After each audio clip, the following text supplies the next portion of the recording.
মাজারে ভণ্ডামি হয় না? গোলাপ স্যার মাজারে গিয়ে দেখেন আজানের টাইমে একটাও নামাজ পড়ে না, গিয়া দেখেন গিয়া তালামালা ঝুলাইতে ঝুলাইতে শেষ, এরপরে ফুল টুল সহকারে পর্যন্ত।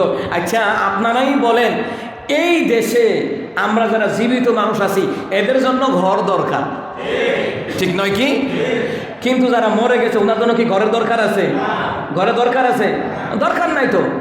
কিন্তু নামাজের খবর নাই, হে বাবার জন্য জীবন দিতে রাজি, রসুলের অপমান হয় ওই সময় আন্দোলনের মাঠে পাওয়া যায় না, তখন কয় না যে নবীর অপমানের জন্য জীবন দিতে রাজি, এই কথাটা মুখ দিয়ে বের হয় না।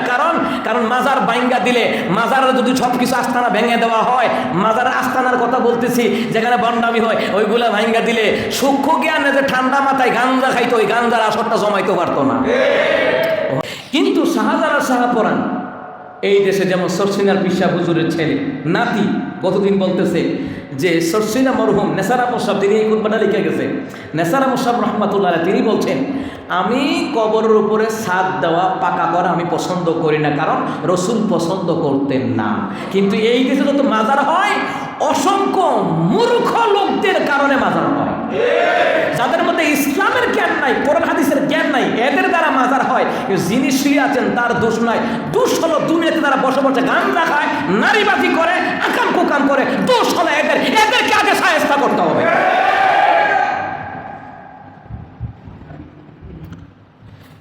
এবার ভণ্ড ভণ্ড যে স্থাপনা আছে, ভণ্ড ভণ্ড যে আস্থান আছে, যেগুলি স্থাপনা হয়নি, হওয়ার প্রস্তুতি চলছে, ভেঙে দিতে হবে। আবার অনেক আলেমরা বলতেছে যে এখন বিল্ডিং দিয়ে ভেঙে গেলে পরে তো সুযোগ পেলে তারা আবার করবো, আসলেও তো ঠিক।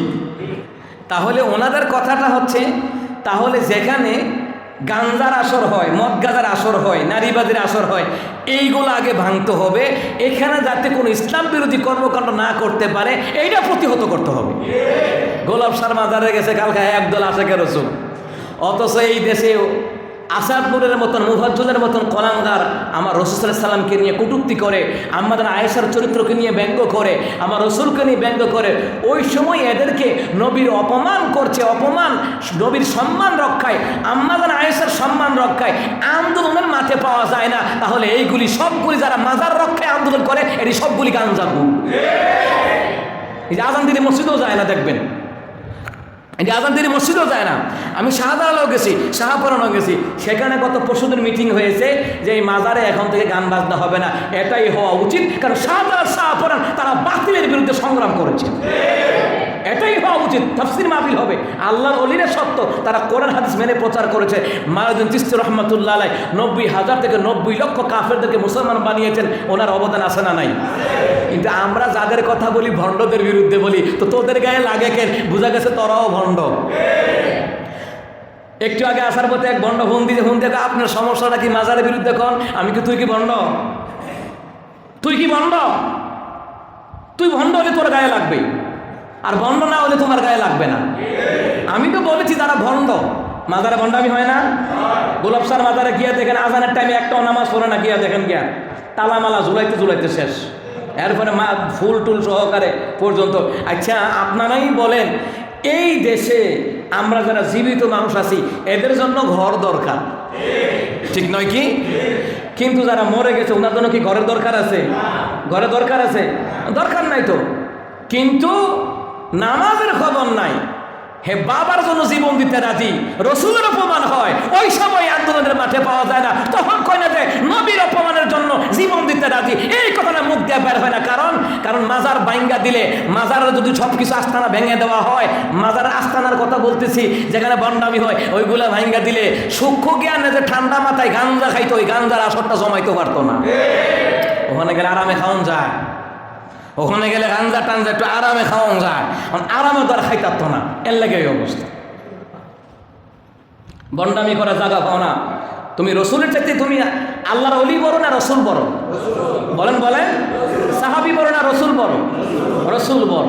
আচ্ছা আল্লাহর ওলি বড় না সাহাবিরা বড়? সাহাবিরা। একটা সাহাবী আকাশের নক্ষত্র তুলল, সুবহানাল্লাহ। রাসূল সাল্লাল্লাহু আলাইহি ওয়াসাল্লাম তিনি বলেন, যে কেউ আমার একটা আদনা সাহাবীর অনুসরণ করবে ওই ব্যক্তি হেদায়েত প্রাপ্ত হয়ে যাবে। সুতরাং যেখানে ভণ্ডামি হয়, নারী পুরুষে গান বাজনা হয়, ভান্ডারি গান, বাউল গান, তাহিরি মার্কা গান, আলাউদ্দিন জিহাদির মতন গান, এরপরে মাইজ ভান্ডার, আটটি, রাজারবাগি, কুতুববাগি, দেওয়ানবাগি, যত ভণ্ড আছে এটি ভাঙতেই হবে। এদের চাইতে ভালো ভালো লোক সাধারণ কবরে শুয়ে রয়েছে, যারা নামাজি আল্লাহওয়ালা মুত্তাকি, এরা আল্লাহর ওলি। এদের যখন কবর দেওয়া হবে, কবর মানে মাজার, মাজার মানে জিয়ারতের জায়গা, কিন্তু শিরিক কুফর করে মারা যায়, তাদের কবরের পাশে জিয়ারতের জন্য যাওয়া যাবে না, হারাম। ব্রাহ্মণবাড়িয়াতে দেখলাম আর গাজীপুরে একটা মাজার দেখলাম, আগুন ধরায় তাওয়াফ করে। কেমন শয়তানের শয়তান দেখছেন, আগুন ধরায় তাওয়াফ করে, নাউজুবিল্লাহ।